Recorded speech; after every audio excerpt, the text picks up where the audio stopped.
What's going on, guys? Styx here with the Token Minorities, and today I am bringing you Week 5 of Season 5 of CPC Majors, and in this week we are up against the mod himself. Actually, not even just mod. He is the commish, C-O-M-M-I-S-H, for those of you keeping track at home. Shadow, or 681Shadow, or Joey, or whatever you know him as, but either way, he's the one who y'all can thank or blame for getting me back into Draft League. Personally, I kind of blame him because this is really addicting and fun. So, Shadow, you screwed me over. Why'd you have to introduce me to something really fun? But either way, this week I'm trying out a little bit of a new layout, as you can see on the side, where I mean, again, I'm not cool enough to have Jolt-style graphics, but I'm trying to make it work as I can. So on the right, you'll see his team and my team. So let me know if that's okay or if that just kind of crowds things up. I'm just tinkering with things, seeing if I can get them to work until I'm cool enough to get good graphics. But regardless, yeah, we have a good matchup this week. I mean, well, not necessarily good matchup. It's going to be a good match is what I meant, because he has an absolutely terrifying team. First of all, he has Mega Gallade, which is one of the best megas in the format. I mean, its speed and its power. 165 base attack is absolutely absurd. Base 110 is an incredible speed tier that actually really gives me a ton of problems, so Gallade is a huge problem. Couple that with Zygarde 50%, who is one of the best mods in draft format, in my opinion. I mean, that thing, just 1,000 arrows, is an absolutely busted move, so I'm going to have a real tough time taking out that core. And then the mons that he has to complement those, I mean, Klefki, Raikou with a... Well, Klefki, first of all, is insanely hard for me to deal with if it is Magnet Rise, so I'm kind of expecting that, but I'll get to that in a little bit. Raikou with, again, amazing attack. I don't really have a good switch in because my only ground type is Landorus, and it just kind of gets bodied by HP Ice.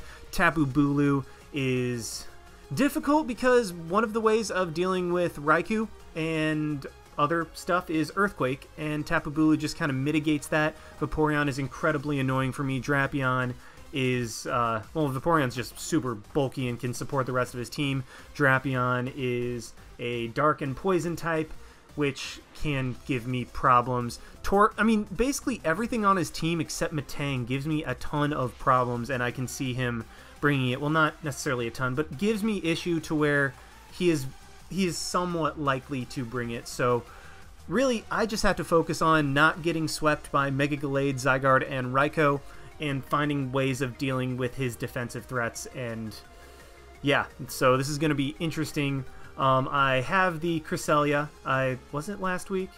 Did I have Cresselia last week? I can't... No, I did not, because last week was against Abe. So I finally have Cresselia. Cresselia is making its first appearance on my team, and I mean, I have what I usually have. I have Lando T, Mega Kang, Cresselia, Scizor, Houndoom, Tentacruel, Druddigon, Crobat, and Whimsicott. And unfortunately, I'm going yet another week without bringing Druddigon, so slightly sad time on that. But this team went back and forth a lot on, but I think I finally got something that I can work with. Now, anyway, onto this team. I mean, you'll notice that I have mons in the same basic order. I mean, Lando T is always in the lead spot, Mega Kang's in the second spot, my Psychic's going to be in the third, and then I try to make it as uniform as possible for no other reason other than my OCD. It has absolutely zero to do with what I lead with. It's just like, okay, I'm OCD, I want things to be in the same order, and when I look at my folder of teams in Battle Area or Showdown, I'm able to see that the mons line up relatively evenly. So yeah, this is the team I'm bringing. I'm bringing Lando, Mega Kang, Cresselia, Scizor, Tentacruel, and Whimsicott. And I guess we'll just start with Lando and go down as usual. So Lando, this was probably the set that I spent the most amount of time on. So Lando is a big issue for him once I get rid of Tapu Bulu, because Earthquake hurts his team a ton, but at the same time, I don't think Lando can afford to go too offensive just because, I mean, I need it to check Zygarde and, well, Zygarde and Mega Gallade most of all, even though Mega Gallade can run Ice Punch and Zygarde can also, I mean, kind of beat me 1v1 in a sense, but I mean, that's kind of what the set is tailored towards, to not be beat by Zygarde 1v1. Stealth Rock is just for wearing down his team. I mean, his team isn't like particularly weak to Stealth Rock, but at the same time it doesn't appreciate it. Just chip away at his mons. His two biggest threats to me are resistant to Stealth Rock, so that's annoying, but at the same time, once again, his methods of removal, Mantine and Torkoal, are both weak to rocks, so that's one way of chipping them down. And rocks aren't as important as the other hazard that I'm bringing, as you guys can guess because you know me at this point. But basically, rocks are for chipping down his removal so that my other hazard can do what it's meant to do. So Stealth Rock is there. Fly is to be able to Flynium Z something, mainly Bulu or Gallade if I need to. HP Ice is so that I can hit Zygarde super effectively. And Earthquake, I went back and forth on this spot because I was like, okay, Bulu is annoying and it makes Earthquake somewhat almost kind of useless, but at the same time, I'm able to break things like Raikou sub, Mega Gallade sub, and still have that for late game if I need it. So Earthquake was just indispensable, and then Flynium Z so that I can just hit something very, very, very hard and hopefully just one-shot something like Mega Gallade or Bulu after taking a hit. Now the EVs are where I spent the majority of my time, and as you can see, they are really weird. First of all, the simplest to explain is the speed. 128 is to guarantee to outspeed Adamant Bulu, which if he brings, I think he would bring he would either bring Adamant, or I actually saw Modest in my mocks, so that was something that I was looking out for. But either way, I don't think he'd bring Jolly or Timid, just because that's something that, well, I mean, it doesn't necessarily outspeed anything in particular on my team, so I can't necessarily see him bringing Jolly. The max HP, just to have Landorus take hits as well as possible. The special attack investment is to guaranteed 2-hit KO, no HP Zygarde with HP Ice, I mean no without rocks or anything else. The Earthquake, once again, I said it's for late game, and with this investment, even though I don't have anything in attack, it still does what I need it to do in the certain situations. So I found that the calcs weren't reliant on attack at all, so I didn't put any in attack. And then the defense investment is to guaranteed take Ice Punch from Adamant Mega Gallade. Like if I lead off against Mega Gallade, I can take an Ice Punch and one-hit KO back with Fly, and then even though my Landorus will be significantly weakened, I still got rid of a huge threat, and I can go from there. So that's what this set is. I think the investment initially was like 36 or 30, no, not 30, it'd be like 32 HP. I don't remember what the calc was, but either way, I just threw the remaining investment into defense so that I can take hits that much better. That way, maybe after like a -1 extreme speed or like a -1 barely invested 1,000 arrows, I can still take like a Jolly Ice Punch. So basically, I just made Landorus defensive, enough speed for Adamant Bulu, and enough special attack to guaranteed 2-hit KO non-invested Zygarde with HP Ice. And also, this does guaranteed break even Spadef Zygarde's sub, so I just don't get set up on by that. Mama, speed is to outspeed the Zygarde with attack, and I mean just max out attack and then throw the rest in bulk. The Ice Punch is for the Zygarde. Basically, you'll see that my whole goal is to just not let anything set up on me, particularly Zygarde. Now I have Fire Punch on here, and you might notice that I don't have Fake Out. I'll get to that in a second. Fire Punch is for Magnet Rise Klefki, because looking at my team, he would 100% bring that. It does work against me. My Landorus is what I would switch in, and Landorus can't touch Klefki if it Magnet Rises, so that's kind of what I'm going for with Fire Punch. Double Edge is to just nuke something. I have, once again, the synergy of Tailwind, Whimsicott, and Mega Kangaskhan, so Double Edge is just my best thing to, like, nuke. Just throw it in there, hit something really hard. Now, I would have Return, but Double Edge, the extra damage from Double Edge is needed so that I'm able to 1v1 Vaporeon late game if I need to. And then Earthquake, yes, I know that there is grassy terrain, but it helps me avoid Rocky Helmet, which normally mercs Mega King, but it also lets me hit Raikou and Klefki on the switch. And I mean, while the Double Edge recoil is nasty, particularly if I like hit into a Rocky Helmet Mon, the synergy that I'm going to have with my Cresselia's Lunar Dance actually really helps out, and that extra power is just needed. The HP, or the investment, like I said, is Actually, no, it's not for... Oh, yeah, it is for Adamant Zygarde. Just outspeed Adamant Zygarde by 1. Sorry, I thought I said Adamant Bulu for a second, but no. Landorus is Adamant Bulu. Mega Kang is to outspeed Adamant Zygarde because I think that would be the set he would bring, if anything. And then just max attack and the rest in HP to be able to take hits like a Thunderbolt from a Specs Raikou and then KO it back. Stuff like that.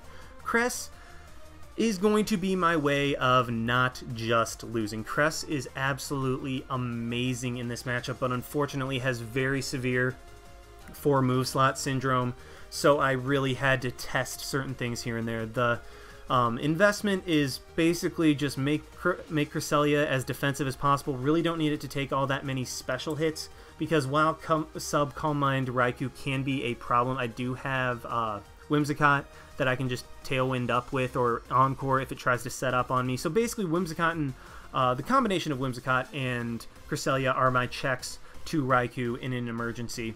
So that's what I have going right there with the investment. And then the 28 special attack is to just guaranteed break speed creeping Raikou sub. Like if Raikou sped crept my Kangaskhan and put the rest into HP, Psyshock guaranteed breaks its sub, because basically as long as Raikou doesn't get a sub up on me, I do have ways to deal with it, and I should be fine. Moonblast is, well, Psyshock obviously for hitting Raikou on its non-boosting defense, being able to break those subs, also hit Mega Gallade a little bit harder on the subs, but I mean that's also where Moonblast comes into play. It lets me hit Zygarde super effectively and Gallade super effectively.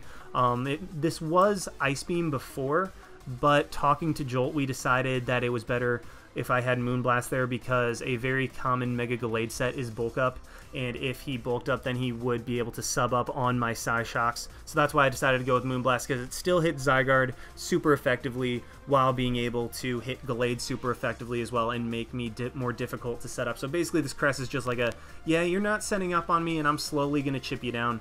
Moonlight, obviously for sustainability. Lunar Dance to be able to bring up Amon. I'm thinking that this game is going to come down to Mega Kang taking a hit, smacking something really hard, taking out a threat, and then Crest Lunar Dancing it up late game, and Mega Kang being able to finish it off. But I mean, that's kind of what the plan is. Crest is just my non-losing method.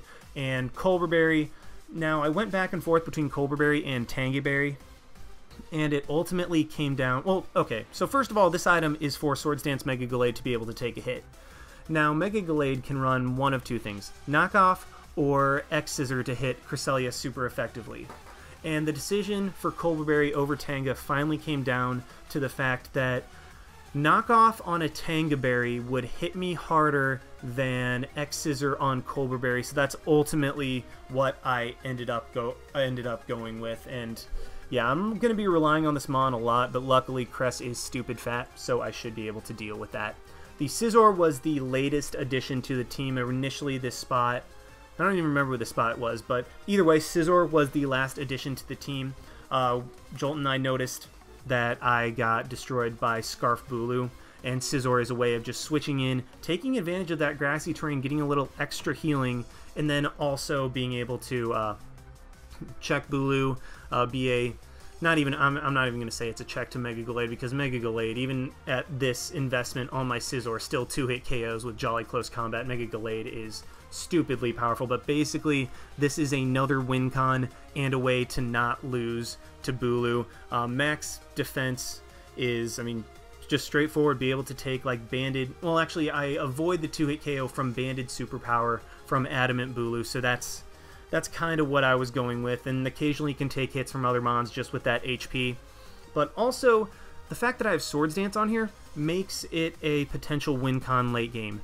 I went with Roost, Bullet Punch, and U-Turn just as the base 3. That's kind of what I started with, just because, I mean, Roost and Bullet Punch, because, I mean, Scizor has to be able to check stuff and Roost up, not be absolutely murked by Bulu, so I can heal up on it. Bullet Punch as an emergency check, just to have priority, hit things hard, and U-turn to gain momentum early game. But the last slot was initially... Well, we went between Knockoff and Swords Dance. I ultimately decided on Swords Dance because, once again, this gives me yet another win con lets me not just be completely reliant on Mega Kang, and this way I can even try to set up on stuff. That way Zygarde can't just try to 1v1 me. I can sort of set up with Swords Dance. I mean, he can still probably 1v1 me, let's be real, because it's freaking Zygarde, but this way he takes a little bit more damage for his trouble in order to take out my Scizor. Max HP, or almost max defense, just want it to be defensive as heck, and then 16 speed, literally for nothing else except trying to speed creep Vaporeon, maybe trying to just throw 4, 8, or 12 into speed. This way I speed creep that. I'm running Tentacruel because Toxic Spikes are also amazing against him if he doesn't bring Drapion. The speed is for Jolly Bulu, be able to guaranteed outspeed that and one-shot it with Sludge Bomb, make it very bulky because Tentacruel really doesn't need to do a whole lot. The special attack is able to break Raikou's sub, guaranteed at neutral. Granted, once Raikou gets to +1, then that's a little bit more difficult, but at least this way Raikou can't just get up a free sub on my Tentacruel. Shuka is so I can easily switch into Torkoal, taken on to keep my Toxic Spikes up, and Rocks to a lesser extent, but really Toxic Spikes are going to be getting me the chip damage that I need to be able to not only deter his setup, but get knockouts with certain mons. So that's basically what Tentacruel is. And like I said, this investment is to not get set up on by Raikou, and be able to switch into Torkoal and basically just 1v1 that thing. Keep Torkoal from being able to beat Tentacruel, which would be very sad if he was able to do. Finally, we have the mon that could win me the game or absolutely do nothing at all. Whimsicott. Now, Moonblast spam destroys his team, apart from, like, Torkoal. But Torkoal takes, like, 25%. Switching in on Rocks and Toxic Spikes, Torkoal gets worn down very, very quickly. Life Orb Whimsicott is insane. Moonblast and Giga Drain just is all the stab I need. I don't really need anything to hit Torkoal too hard because, first of all, Life Orb Moonblast hits for a ton on defensive Torkoal, which if he'd bring that, well, actually Klefki as well, but against Klefki, all I have to do is just send in Tentacruel, Landorus, even, not Kangaskhan, but Tentacruel and Landorus are easy switches into Klefki, and I can just get up hazards on that Klefki if I need to, and then Whimsicott can also abuse it with Encore. Tailwind is, like I've been saying when I haven't quite done it yet, but I still have always had this option, Tailwind is for last-ditch Mega Kang. Be able to just be like, okay, I have a Mega Kang and 2 turns of it being super fast. What are you going to do? Yeah, that's pretty much what it's going to do. Moonblast, I mean, just I can spam it. It hurts his team really badly. Giga Drain is for Vaporeon. Now, Life Orb Giga Drain does more to Vaporeon than Pixie Plate Energy Ball, which is why I decided to go with Life Orb and Giga Drain, and also it makes Moonblast hit just enough harder to where it can really help out with some of the calcs, like give me better rolls against like Zygarde and Gallade after Rocks. And yeah, like I said, this thing is either going to do an absolute ton of work or it's going to be sacked off to keep something from sweeping me.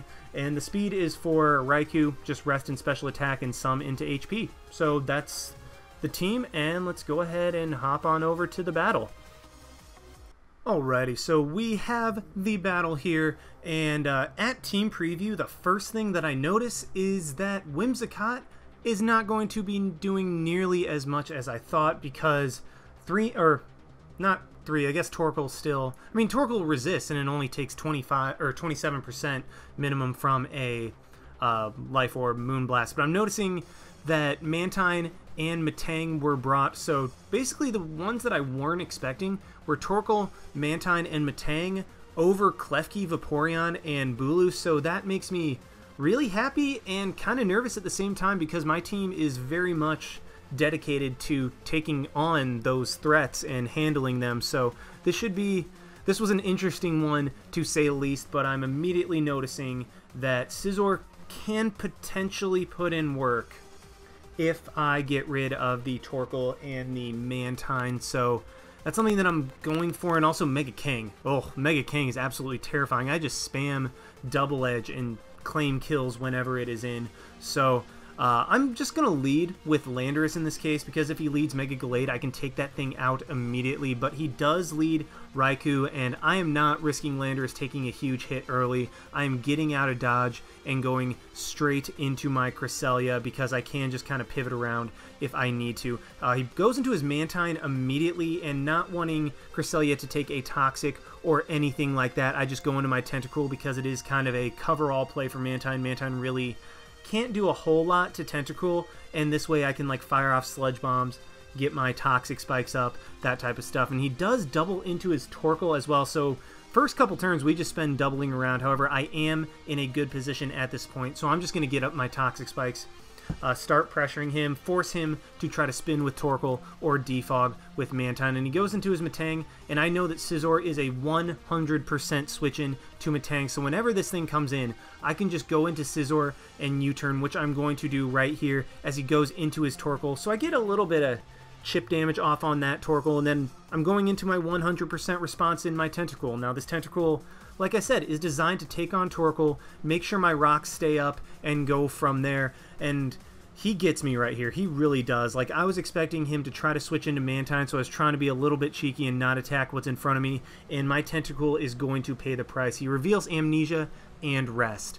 Now, yeah, this Torkoal actually can beat my, is going to end up beating my Tentacool 1v1 if I stay in. However, I am noticing that he doesn't have spin on his Torkoal, which means my Toxic Spikes, for the time being, are here to stay.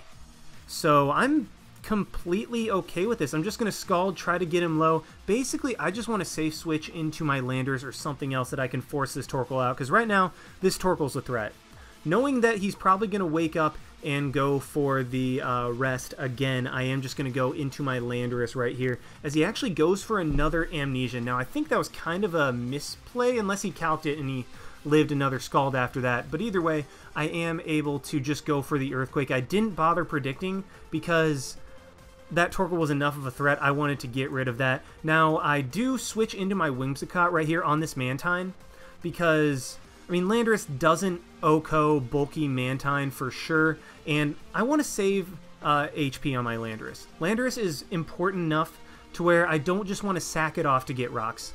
I can have opportunities to get up rocks against the likes of Torkoal and Metang, so I'll take those opportunities later while conserving health. And the hit that he got off on Whimsicott right there, if you guys didn't see, it was 28.5%. Now, I did the calc, and that's modest. So this Mantine is offensive, and not wanting to take an Air Slash, which, by the way, Whimsicott doesn't. My Whimsicott just dies to modest Air Slash. I'm going to switch right on out into Tentacruel to take it, but he does end up going for the Ice Beam just as well. But now I can fire off some Sludge Bombs, try to get a Poison on this Mantine, wear it down, because Torkoal's kind of worn down, but once I can get Mantine worn down, then I think Scizor has a much better shot at winning at this point. So that's kind of what I'm going for a little bit. He does miss the first Air Slash, which is unfortunate. So I do get an extra hit off of his Mantine, but he does go into his Metang right there, takes the Sludge Bomb and is immune to it. But right here, I know Tentacruel is going to go down, so I'm firing off a last-ditch Scald. I mean, I got the burn, which was nice, but Metang does end up killing my Tentacruel. So first things first, I get the burn, which was very lucky. However, Scizor was still a 100% counter to this thing. So the burn, while it was nice, I don't think it ended up contributing too much to the way the game played out overall. And I do have to say, I did tell Shadow that if he brought Metang, and especially if it got a kill, I would bow down to him. And so I've said it in the CPC chat, and I'm going to say it in this video because I am a man of my word. So, Shadow, I bow down to you for not only bringing Metang, but being able to get a kill with it. So, yeah, he's actually leading right now, but I think I'm in a better position because not only do I have Torkoal and Mantine worn down, I have Toxic Spikes up for Raikou, Zygarde, and Gallade. So I am going to go into Landorus right here, and because Mantine's worn down, I'm pretty sure that I have that I outspeed because that damage had to be modest, and Landorus does outspeed modest Mantine. So I am going to get up my rocks right here. Whatever he wanted to go into, I can still chip those things down a little bit more. Torkoal and Mantine will be worn down even further, and Landorus basically just gets a kill right here unless Shadow wants to try to pull some cheeky double switches, which I don't think will be smart overall. But he does Bullet Punch, try to get off a little bit of last damage on my Landorus as I do get up my rocks. But right here, I am just going to go for the Earthquake. I have no reason not to anymore. My rocks are up. He sacks his Torkoal, and I mean, that Torkoal was a lot more annoying than I thought it would be, but he does get a safe switch into his Zygarde, and that poison is going to be gigantic because, as you can see with that hidden power, he is clearly a very bulky Zygarde. Because, like I said, I am EV'd to guaranteed 2-hit KO non-bulky Zygarde, and that didn't even come close to doing half. So I'm just going to switch into my Whimsicott right here, just kind of scout out the damage, and also because I wanted to get another Intimidate off on this Zygarde later if I needed to. Well, actually, I basically just wanted to get an Intimidate off with my Landorus on Zygarde, so that way it doesn't hit me quite as hard with 1,000 arrows. And that damage tells me that E-Speed's probably going to KO me, so I am going to scout for that, switch my Whimsicott out back into Landorus, because I know it can take E-Speed, and I should be able to, well, win 1v1 now that I get an extra hit off and he's not at +1. So I'm just going to go for the HPS right here. Barely misses out on the KO as he is able to get off yet another 1,000 arrows, and I am smacked down. So that's a little bit unfortunate, and I barely miss out on the poison KO. So while he does not end up having E-Speed and I am able to take the knockout with the Landorus, Tentacool, the stats will show that you only got 1 kill. The stats will show that you only died and didn't even get a single kill, but you did more for this team than you could ever imagine. Goes into Raikou, and again, I still think that Landorus has a use in this match, as being able to fire off Earthquakes and potential Z-Flies can be crucial late game. I'm just going to go to Crest, go for the Psyshock immediately, try to wear this Raikou down if he tries to set up on me, but he does just go into Metang, and again, if he went Metang on me at any point, I knew that Scizor was a 100% switch in, and at this point, I'm going to go for game. I'm going to set up an SD because I do calc, based on the damage that Mantine did to me earlier, that I will be able to KO a Mantine at +2 even with 0 investment. So I'm going to go for the Swords Dance. If you wanted to go to like Gallade, or, I mean, if he stayed in, I got more boost, but if you wanted to go into Gallade or Raikou, I would be able to, first of all, take the hit from Raikou and fire off a Bullet Punch or something like that, and then Gallade I could actually potentially SD up once again and beat it 1v1 and potentially go for game, and potentially win the game. But he does go into this Mantine right here as I do get my SD up, and I know that I'm killing the Mantine, so I do just go for the Bullet Punch right there, and now my Scizor is at +2, 100% HP, and I'm pretty positive that I do win this game. Now right here I was kind of worried that like a crit Specs Thunderbolt could KO me, but I calced the damage from HP Ice on my Cresselia earlier to reveal that not only was this Raikou not Specs, it was not, I mean, it was probably Expert Belt, if anything, I would think. So I knew that I wasn't going to be going down to anything from this Raikou, and I knew that the hidden power was Ice and not Fire, so I have no reason to switch Scizor out right here. What I am just going to do is go for a Bullet Punch. That way I do 2-hit KO Raikou with 2 Bullet Punches, get it in range of being just a little bit lower range of Psyshock, Moonblast, stuff like that. And he does get a crit, which is very unfortunate, but he goes to Metang. Now I couldn't understand why at first, but then I realized, wait, he does not know that I have Roost. I mean, I had not revealed Roost yet, so he doesn't know that I have it, and in my opinion, he should have gone Mega Gallade, because regardless, this gives me an easy +4 with Scizor, which is right about enough to Oko Gallade. I mean, +6 is a guaranteed KO. I think +4 is close, but not quite. So I think he definitely should have gone Mega Gallade here to try to, try to not get swept by Scizor, but because I do have Roost, I will be able to go for that, and at this point, it's pretty much GG. And actually, not pretty much GG, it is GG, because Scizor is going to be able to set up. He did not switch into Mega Gallade at any point. I know I can Oko the Raikou at this point. Gallade with +6 will be a 100% knockout unless he's really, really bulky, but at that point, I 2-hit KO him, and he... Actually, if he's like max HP and Fire Punch, he might be able to revenge. But either way, I mean, even if he is max HP Fire Punch, I still have Whimsicott, Cresselia, Kangaskhan. I have plenty of stuff to take him on. So I am finally, once I'm +6, going to knock out the Metang. Gallade is going to come in and Mega Evolve and then promptly go down to a +6 Bullet Punch. And then Raikou will 100% die to this, as we saw that +2 already did enough damage to clean up the Raikou from this point, so +6 is going to do way more than enough. And Scizor was able to come in and clean up that game, and we do take the 5-0 victory right there. Now, I do have to say, while this does look very lopsided, this was a very difficult match for me early on. Like, that Torkoal set threw me off in an enormous way, so gigantic props to Shadow for that set. That was incredibly scary to where I was trying to figure out how I could deal with it. In fact, if I hadn't been able to make the play of going into my Landorus and he didn't go for Lava Plume, because if he Lava Plume burned me, I really wasn't sure how I was necessarily going to be able to take on a Rest Amnesia Torkoal, especially if he got lucky with burns. So props to Shadow. That game was a lot closer than the score indicated, and I was very, very, very nervous early game. It's just he didn't end up having anything for Scizor once his Torkoal went down, and I was able to set up on the Metang. So very good game.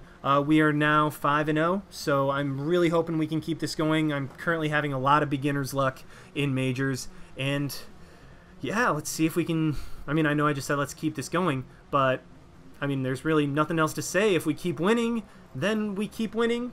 Hoping this beginner's luck continues. So thank you guys so much for watching. Like, comment, subscribe, all that stuff. And this is Styx signing out. Why not? See you guys.